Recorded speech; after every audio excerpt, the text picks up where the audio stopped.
Have you ever sat down to prepare a speech and found yourself staring at a blank page, unsure of where to begin? Well, you're not alone. One of the biggest challenges speakers face isn't delivering the speech, it's choosing the right topic in the first place. A well chosen topic can make your speech engaging, impactful, and even enjoyable to deliver. But how do you find the perfect subject? How do you narrow down your ideas and ensure your topic fits your audience, the occasion, and your expertise? Well, that's exactly what we're going to explore in this video with our next speaker. You'll discover practical tips to help you generate, refine, and select a speech topic with confidence. Whether you're preparing for a Toastmasters project, a work presentation, or community event, these strategies will make the process easier and more effective. By the end of this speech, you'll not only have a clear approach for choosing your next topic, but you'll also be equipped with tools to make every speech more engaging and impactful. Let's get started. Please welcome distinguished Toastmaster Kris with a presentation adapted from Toastmasters Better Speaking series, Selecting a Speech Topic. There we go. Thank you so much, everyone, for allowing me to come back again to Ottawa Toastmasters. I am recording our session today. If you do not want to be on the video, I would encourage you to turn your camera off. There will be a part a little bit later where I will be asking for your input in my presentation. Sounds like we do have a nice little mix this evening of seasoned and new Toastmasters. And no matter what level you are as a Toastmaster, it is encouraged for you to come up with speeches that are going to align with the specific guidelines that are presented for each specific Pathways project. As you start getting into it, you can start planning ahead, read what those requirements are for each project. Sometimes, though, when you're reading those evaluation or those project information and details, it might be challenging to choose a speech topic that is completely relevant for that project. But don't get discouraged. I want you instead to get prepared. And that's what we are going to do a little bit here in our session today. I'm going to share some practical techniques so that you can quickly and effortlessly select a compelling topic to share with your audience.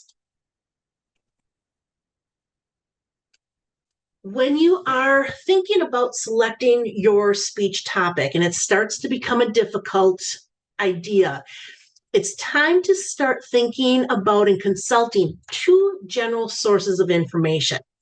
On the one hand, we have personal experience, and on the other, we have reference materials. And I want to go into a little bit of detail on these. When we start thinking about that personal experience, that personal involvement, your interest and enthusiasm that you bring to the speech, this is going to make your audience respond much more positively to you. How you react, how you present is how the audience absorbs that information. Your personal experiences, this is going to allow you to deliver a speech with conviction because your speech matter, it's connected to you. It's connected to your daily life, your history. And there is an abundance of potential speech topics that are just based on your personal experiences. A couple of examples of personal topics that could inspire ideas is your family, your career. It could be any of your interests, your hobbies, or even your education. And you can even go beyond this. But this is where I want to get a little bit of your thoughts on this. This is that interactive portion of my presentation I mentioned before. When you think of family as a personal experience, what could you actually talk about? What are some different ideas that come to mind? Shout them out for me. Take yourselves off mute and just shout them out. Family, trips, travel. Trips, all right, travel. Christmas. I'm just going to put that as holidays and traditions. Okay, I missed that last one. Say it again. Oh, fun and laughter. Fun and laughter. All right. Lessons. Lessons learned. Lessons learned. I'm going to go the opposite of fun and laughter. You have the tears and the pain and grief, maybe. I was going to say I'll be the pessimist and say things like divorce, moments of change and hardship. Yes. Personalities. Oh, yes. What about your ancestors? My great-great-grandfather, he was a tugboat captain the day of the Peshtigo fire. And he was able to survive because he was on the water, on the boat, already going away. Unfortunately, his wife and his children at that time passed away in the fire. I've actually given a speech on that. So your ancestors. What about how do you raise children? How different are your thoughts, your ideas, your values that you share, your discipline? Do you discipline your children? How do other people discipline your children? Lot of different ideas that just stem from thinking about family. Next, let's think about career. What are different ideas that pop into your head that you could talk about regarding a career, your career?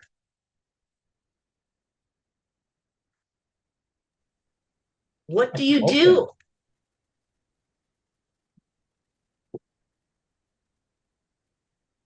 How did you get into this career? How to deal with a nasty boss. I'm Work-life also balance. going to put in coworkers because that's what I'm dealing with. I heard Work-life someone balance. else. Work-life balance. Yeah. Okay. What about a career change? Could even be volunteer work as part of developing skills for work. Professional development, education.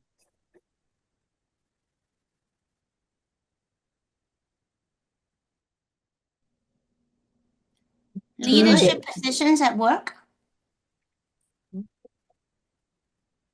Team building. All right. What about mentoring? These are a lot of great ideas. How many speeches have you maybe already done on any of these topics? How many could you give on these topics? All right. The third item under our personal experiences, your interests.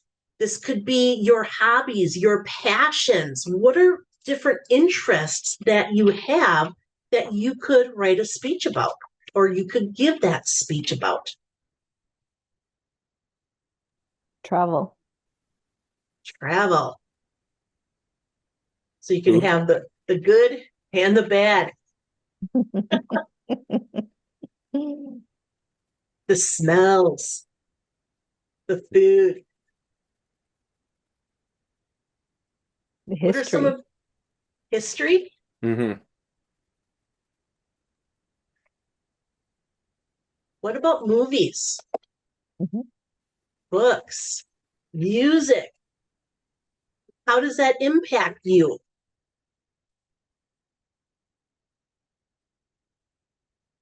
How many of you have a bucket list of things that you want to do before you die? Or maybe it's that one item on your bucket list that will make you die. Jumping out of an airplane. I think I would die from that experience. Do you have any, do you collect anything? So I have a curio cabinet full of Emmett Kelly Jr. figurines. So it's the sad clown. Fitness? Fitness. Hmm. Fitness and exercise. Comedy, psychology, pets. Cooking, Pets. I missed the last one after pets and psychology. cooking, Cooking. Eating. Eating out. Restaurants. When you start brainstorming some of these ideas, they just kind of keep going. It's that snowball effect. That one idea just leads automatically into another one, and you just don't know where you're going to end up. And then the last item under our personal experience was education. So if you were thinking about giving a speech about education, what types of things could you talk about? How about going back to education later in life? All right. What else? I would say school versus the real world. Yep. I went to the school of hard knocks. What about showing the pictures of you through the years? I actually did a presentation on that where kindergarten through 12th grade, I showed my school picture. I gave maybe a 2 or 3 sentence explanation of something memorable that year. Favorite teachers, or not favorite at all. I remember I gave a speech on Mr. Love. He was my freshman shop teacher. Now, I graduated high school 30 years ago. I remember Mr. Love. He had the Raleigh fingers, rounded mustache.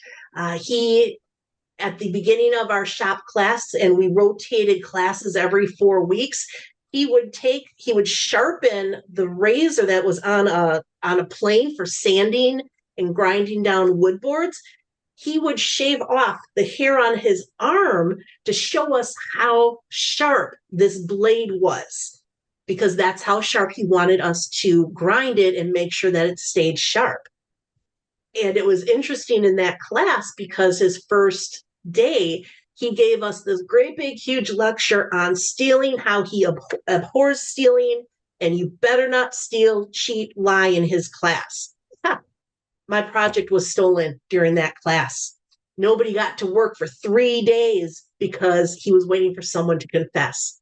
Huge speech on that one. So, favorite classes, other students.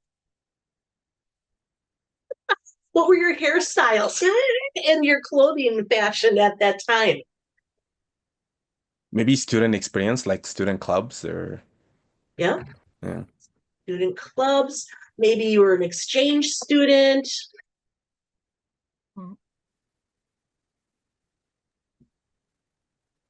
Topics that you're learning at school, like sleep and your brain.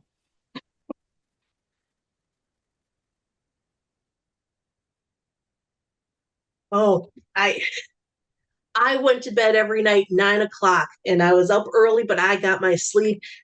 So many of my fellow students, well, didn't you stay up and watch Arsenio last night? My parents would never allow that.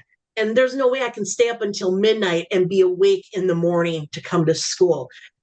No, I would have nightmares on different things, on my upcoming homework, different projects. Oh my gosh, those nightmares, not fun at all.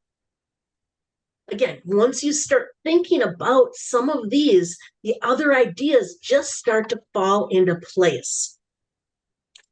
So again, personal experience, think about family, career, your interests, and your education. How can those lead to potential speeches? I'd also mention that in addition to the personal experiences, we have reference material.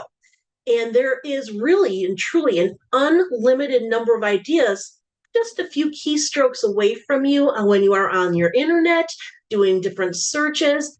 Maybe you actually go and visit that local library. Inspiration can be found in so many different places, including websites. I know a lot of the sites that I go to are probably useless, but I go to some interesting websites as well, especially for work, because I'm looking always for ideas. How can a job seeker improve their resume?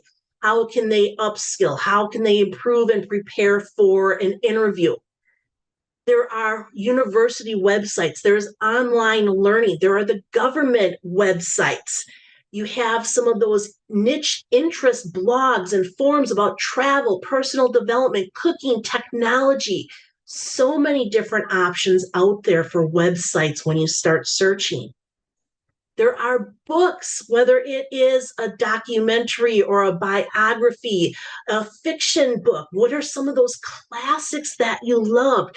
How did those stories impact who you are today? You have those science and technology books. Maybe you want to learn and then share that information with others. Libraries are great for actual magazines that you can hold and you can smell the printing. Oh, I love that. I know, I'm weird though. But you can look at the travel magazines, Science and Technology, National Geographic. Start looking at People or Good Housekeeping. You never know where you're going to get some new inspiration when looking at a magazine or even reading a newspaper from outside your local area. Inspiration, it is everywhere, but we just need to recognize it. So whether it's in an everyday moment, it's in an unexpected spark, those great ideas are going to just start to hit you. The key is to make sure that you stay open, you capture your thoughts, and you build a system to keep those ideas alive. I am out of time, so I am not going to go into my detail about how inspiration can strike anytime, anywhere, how your everyday moments can spark those creative ideas. You want to make sure that you capture those ideas before they disappear. You're thinking, you're dreaming, you wake up from that nightmare and you got to write down those ideas of what you thought about in your subconscious mind. Start keeping a logbook or an idea bank for future topics that you can give. Because once you have your perfect topic, you now need to start pulling that in together, narrowing it down to fit within your time frame, unlike me here, and then start thinking about, again, where is your passion? That is going to help get your audience engaged and keep them engaged. Edit, edit, edit, unlike me, because if you're not familiar, DTM says, don't time me. Start thinking about the clarity, the impact. Who is the audience you're going to be speaking to? What is it that they are going to want to get out of this? Confidence is going to improve the more you speak. Even if you are not fully prepared, get up, give the speech that you are hoping to give, because if you never give the speech, you're just losing out on so much. Choose that meaningful topic, prepare with care, and start to set yourself up for success. And because those best speeches, they're not just boring, they're not just informative, they're going to be memorable, they're going to be engaging, and they are going to be inspiring. I will send this presentation to Liz so she can email it out to everyone. Feel free, reach out to me with questions if you have them. I will assist as best as I can. Back to you, Madam Toastmaster.